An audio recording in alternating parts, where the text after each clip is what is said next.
সব রেকর্ড ভাঙল পাগলা মসজিদ। সিন্দুক খুলতেই মিলল ৪৩ বস্তা টাকা। একটি মসজিদের ১৩টি দানের সিন্দুক, আর তা খুলতেই বেরিয়ে এলো ১ থেকে ২ বস্তা নয়, একেবারেই রেকর্ড পরিমাণ ৪৩ বস্তা টাকা, সাথে বিপুল পরিমাণ বৈদেশিক মুদ্রা এবং চকচকে সোনাদানা। অবিশ্বাস্য মনে হলেও কিশোরগঞ্জের ঐতিহাসিক পাগলা মসজিদে আজ আবারও সৃষ্টি হয়েছে এক নতুন ইতিহাস। দীর্ঘ প্রায় ৬ মাস পর আজ শনিবার সকালে যখন মসজিদের সিন্দুকগুলো খোলা হয়, তখন ভেতরের দৃশ্য দেখে চোখ কপালে উঠেছে সবার। মসজিদ কর্তৃপক্ষের ধারণা, এবার দানের পরিমাণ অতীতের সব রেকর্ডকে ছাড়িয়ে যাবে।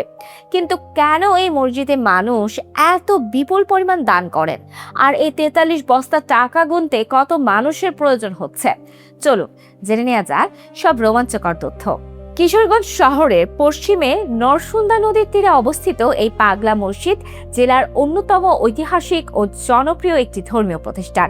জেলা প্রশাসক ও পাগলা মসজিদ পরিচালনা কমিটির সভাপতি সুহানা নাসরিন এবং অতিরিক্ত পুলিশ সুপার নাজমুল সাকিব খানের নেতৃত্বে এই সিন্দুকগুলো খোলা হয়। সিন্দুক থেকে বের হওয়া টাকার পাহাড় প্রথম বস্তায় ভরা হয় এবং পরে মেঝেতে ঢেলে শুরু হয় এক বিশাল গণনাযোগ্য। এই বিপুল পরিমাণ টাকা কিন্তু ১ থেকে ২ জনের পক্ষে গোনা সম্ভব নয়। তাই টাকা গণনার কাজে অংশ নিচ্ছেন আল জামিয়াতুল ইমদাদিয়া ও পাগলা মসজিদের এতিমখানার সহ ২টি মাদ্রাসার প্রায় ৩৫০ শিক্ষার্থী। তাদের সাথে যোগ দিয়েছেন রূপালী ব্যাংকের ১৩০ জন কর্মচারী, এছাড়াও মসজিদ কমিটি, আইন শৃঙ্খলা রক্ষাকারী বাহিনী এবং সেনাবাহিনীর সদস্য সহ প্রায় ৫ শতাধিক ব্যক্তি এই টাকা গোনার মহাযজ্ঞে শামিল হয়েছেন। পুরো প্রক্রিয়ায় কড়া নিরাপত্তা নিশ্চিত করছে পুলিশ বাহিনী। এর আগে গত বছরের ২৭ ডিসেম্বর, ৩ মাস ২৭ দিন পর সিন্দুক খুলে সর্বোচ্চ ৩৫ বস্তা টাকা পাওয়া গিয়েছিল, যার মূল্য ছিল ১১,৭৮,০০,০০০ টাকারও বেশি।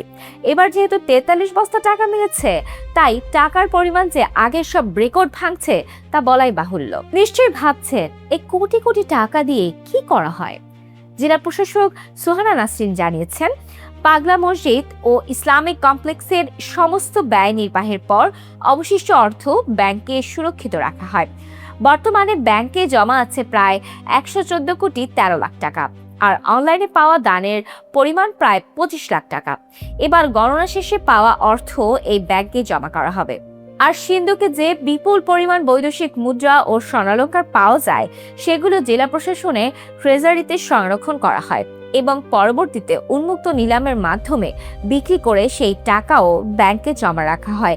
তবে এই টাকা শুধু ব্যাংকেই জমা থাকে না, মসজিদের এই বিশাল তহবিলের মুনাফা থেকে প্রতি বছর জেলার বিভিন্ন মসজিদ, মাদ্রাসা ও এতিমখানায় অনুদান দেয়া হয়। এর পাশাপাশি অসহায়, দরিদ্র এবং জটিল রোগে আক্রান্ত সাধারণ মানুষের চিকিৎসায় ও সহায়তায় এই অর্থ ব্যয় করা হয়। পাগলা মসজিদের পরিধি বাড়াতে ইতোমধ্যে আগের ৫.৫ একর জমির পাশাপাশি আরও ৫৩% বেশি জমি কেনা হয়েছে, আর এই জমি জুড়েই নেওয়া হয়েছে এক মহাকল্পনা। আধুনিক তুরস্কের বসফরাস প্রণালীর তীরবর্তী দৃষ্টিনন্দন ও ঐতিহাসিক মসজিদগুলোর আদলে এই পাগলা মসজিদকে কেন্দ্র করে একটি আধুনিক ইসলামিক মাল্টিপারপাস কমপ্লেক্স নির্মাণের পরিকল্পনা চূড়ান্ত করা হয়েছে। প্রস্তাবিত এই ১০ তলা ভবনে একসাথে প্রায় ৪০ থেকে ৫০,০০০ মুসল্লি নামাজ আদায় করতে পারবেন। নারীদের জন্য থাকবে সম্পূর্ণ পৃথক ৫,০০০ মুসল্লির নামাজের সুব্যবস্থা। শুধু নামাজই নয়, এই মেগা প্রজেক্টে থাকবে অনাথ শিশুদের আধুনিক শিক্ষা ব্যবস্থা, ধর্মীয় ও মাদ্রাসা শিক্ষা, একটি সমৃদ্ধ লাইব্রেরি, ক্যাফেটেরিয়া এবং আধুনিক আইটি সেকশন। রাজশাহী প্রকৌশল বিশ্ববিদ্যালয়ের একটি বিশেষজ্ঞ দল ইতোমধ্যে এর কারিগরি মূল্যায়ন সম্পন্ন করেছে এবং প্রচলিত বিশ্বাস অনুযায়ী ঐতিহাসিক এই পাগলা মসজিদে মনের খাঁটি নিয়তে দান করলে মানুষের মনের আশা পূরণ হয়।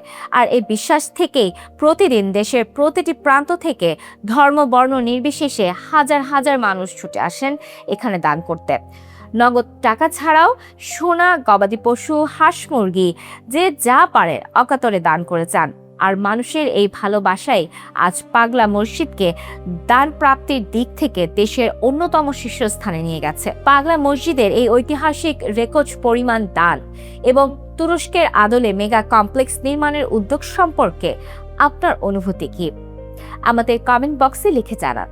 দেশের এমন সব চমৎকার ও নির্ভরযোগ্য খবরে নিখুঁত আপডেট সবার আগে পেতে আমাদের সাথেই থাকুন। ধন্যবাদ।